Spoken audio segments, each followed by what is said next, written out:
6 simple back-to-school tips for parents for a successful and safe school year.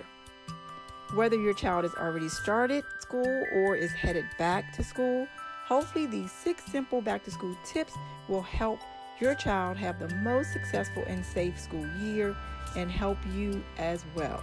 Number 1, use age-appropriate language. As adults, we sometimes forget that children aren't just smaller versions of us, and so we tend to speak in a language that they may not understand, which leaves them feeling confused or not sure or scared or excited or overwhelmed or anxious. So when you're talking to your child, use the language that's most appropriate for that child.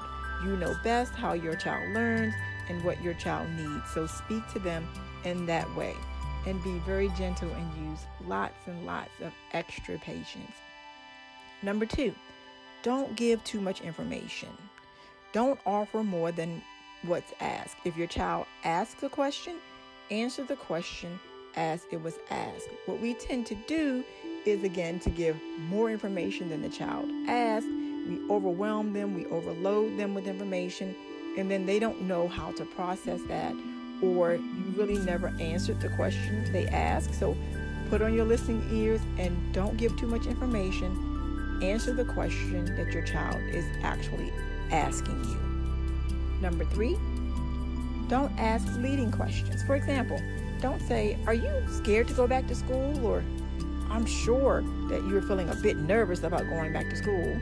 Or, "You don't really want to go back to school, do you?" Those are leading questions. Instead, ask your child, "How are you feeling about going back to school? Do you have any questions about going back to school? What are you thinking about going back to school?"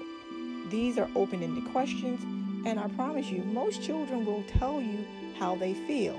And if you get the "I don't know," just keep asking, or wait for another time and see if they have a different answer the next time.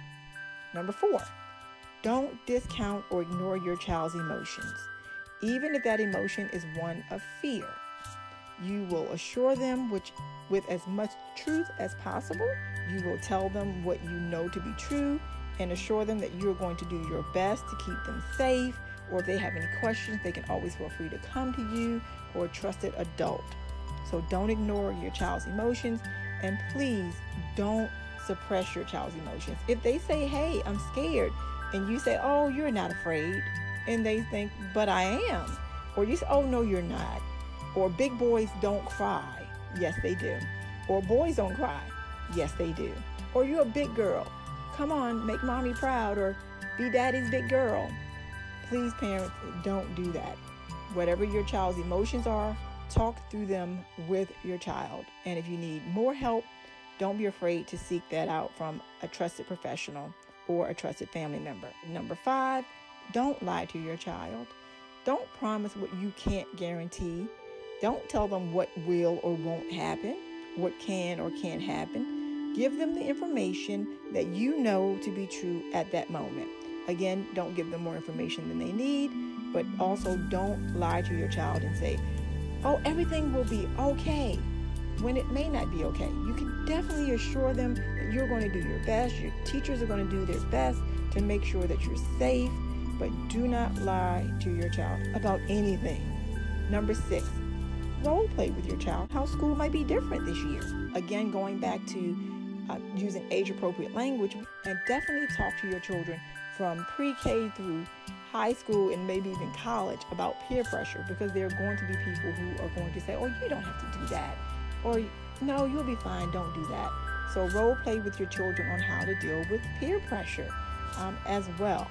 So all of these things that you can sit and make, you don't have to make it a very formal thing. Just when you're talking with them, maybe at dinner, or if you're having family time, you can say, "Hey, let's practice this," or "Show me how you know how to do this," or "Do you have any questions about how you do that?" That's what role playing is. And here's a bonus tip.